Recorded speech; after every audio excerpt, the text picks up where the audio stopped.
एक वृद्ध ऋषि से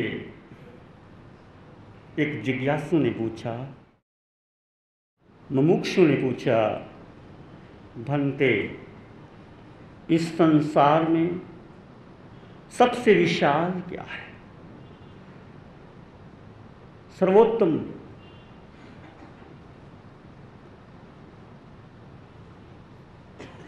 ऋषि ने उत्तर दिया, वत्स, सबसे विशाल है आकाश, जो सबको घेर लेता है और किसी से घिरता नहीं।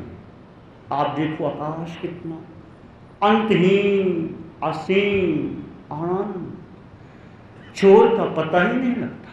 जैसे तुम आगे से आगे जाओ, छोर बढ़ता ही चला जाता है। आकाश सबको घेर लेता है। फिर प्रश्न किया उस मुमुक्षु ने, भंते, सबसे श्रेष्ठ क्या है? इस संसार में सबसे श्रेष्ठतम क्या चीज है? ऋषि ने उत्तर दिया, शील। शील पर सब निछावर होते हैं। शील के बिना कुछ भी नहीं होता। यदि एक व्यक्ति शील का पालन करता है, सदाचार का जीवन जीता है, धर्म का जीवन जीता है, उसके पास कुछ भी ना हो, वो सबसे ऊंचा है, सबसे श्रेष्ठ है। ऋषि ने कहा सबसे श्रेष्ठ शील, सब निछावर हो जाते। फिर उस मुमुक्षु ने प्रश्न किया, सबसे गतिमान क्या है? ऋषि ने उत्तर दिया, विचार। देखो तुम विचार, अभी यहां बैठे हो, तुम्हारा बेटा अमेरिका में है, तुम अमेरिका में चले जाते, रशिया में, with in one moment you go beyond this universe. Even तीनों लोगों को स्पर्श कर सकते हो यदि आपने अनुभव किया है तो। विचार सबसे गतिमान है। और कौन देता है विचार? मन देता है। मन सबसे गतिमान है। प्रश्न फिर मुमुक्षु ने आगे किया, सबसे आसान क्या है? आपको पता होगा सबसे आसान क्या है? जो हम करते हैं, उपदेश देना सबसे आसान है। हर कोई उपदेश देता है, सबसे आसान है उपदेश देना। एक कवि ने कहा भी है, चुपाई, पर उपदेश कुशल बहु तेरे, जे आचरहित नार न घनेरे।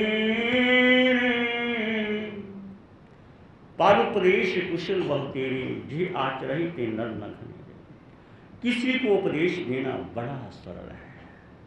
बेटा बाप को उपदेश दे रहा है, बाप बेटे को दे रहा है, पत्नी पति को देती है, पति पत्नी को देता है, वृद्ध बच्चे को देता है, बच्चा वृद्ध को उपदेश देता है। बड़ी, और भारत में तो उपदेश की कमी है ही नहीं। सबसे सरल काम है उपदेश देना। ऋषि से फिर पूछा, भंते, सबसे कठिन काम क्या है? मैं आपसे पूछूं, सबसे कठिन काम क्या है? सबसे कठिन है आत्मज्ञान। सबसे कठिन है आत्मज्ञान। बाकी सब सहज है, बड़ा सरल है। हमें लगता है आत्मज्ञान तो बहुत सहज सरल है, हम सब आत्मज्ञानी हैं। आत्मज्ञान सबसे सहज होना चाहिए, परंतु आत्मज्ञान सबसे कठिन है। आत्मज्ञान का मतलब स्वयं का ज्ञान। स्वयं का ज्ञान का मतलब कंप्यूटर नहीं जो तुम्हारे पास रिकॉर्ड जमा हुआ है, वो ज्ञान नहीं, वो इंफॉर्मेशन है, वो टेक्नोलॉजी है, वो सूचनाएं हैं, वो संग्रह है। कंप्यूटर तुमसे ज्यादा ज्ञानी है। देखा जाए तो तुम्हारे पास जो मेमोरी है कुछ भी नहीं कंप्यूटर के पास तो, पर कंप्यूटर को ज्ञानी नहीं कह सकते। आत्मज्ञानी कंप्यूटर को कह सकते हैं आत्मज्ञानी कंप्यूटर है। मनुष्य को कह सकते हैं ये आत्मज्ञानी है। आत्मज्ञान, ज्ञान में और इंफॉर्मेशन में बड़ा अंतर है। हम इंफॉर्मेशन को ज्ञान समझ लेते हैं, बड़ी धूल है ये। कोई व्यक्ति यूनिवर्सिटी में कोई डॉक्टरेट कर लिया, डीलिट कर लिया, कुछ ऐसा कर लिया, हम कहते बड़ा ज्ञानी है। जरूरी नहीं वो ज्ञानी है। कबीर ज्ञानी हो सकता है, अनपढ़ फकीर भी ज्ञानी हो सकता है, और पढ़ा लिखा भी अज्ञानी हो सकता है। तो कठिन है आत्मज्ञान। क्या है आत्मज्ञान? क्या हम आत्मज्ञान के बारे में कभी सोचा है? जो सबसे कठिन है उसके बारे में हम सोचते नहीं। हम गारंटीड है हमें ज्ञान है। सबसे बड़ी भूल है मनुष्य की कि वो जानता है कि वो ज्ञानी है, वो अज्ञानी। जैसे कोई बीमार समझे कि मैं ठीक हूं, डॉक्टर क्या कर सकता है बेचारा? डॉक्टर के पास जाए, डॉक्टर पूछे तुम्हें क्या तकलीफ है, कल बिल्कुल ठीक हूं। डॉक्टर कहता है घर जाओ, मेरे पास क्यों आए? जैसे कोई स्वस्थ कहे कि मैं अस्वस्थ कहे, बीमार कहे कि मैं ठीक हूं, अज्ञानी कोई कहे कि मैं ज्ञानी हूं, तो फिर उसके अज्ञान को दूर नहीं किया जा सकता। सुकरात से पूछा था तुम ज्ञानी कैसे बने? सुकरात ने पता क्या कहा था कि मुझे अपने अज्ञान का पता चल गया। बट इग्नोरेंस आई एम, मुझे पता लग गया कि मैं कितना अज्ञानी हूं। लोग मुझे ज्ञानी कहते हैं, मैं तो अज्ञानी हूं। You see the point? कितना बड़ा सुकरात जो दुनिया को देने वाला है ज्ञान। सारा दर्शन शास्त्र, यूरोप का सारा दर्शन शास्त्र सुकरात से शुरू होता है। जैसे हमारा शास्त्र महावीर से शुरू होता है, तीर्थंकरों से शुरू होता है। सुकरात कहता मैं अज्ञानी हूं। I am just like pebbles running on the shore of ocean, you know. कहती मैं तो समुद्र के किनारे खड़ा होकर के सिट्टियां इकट्ठी कर रहा हूं, अभी गोता तो लगाया ही नहीं मैंने।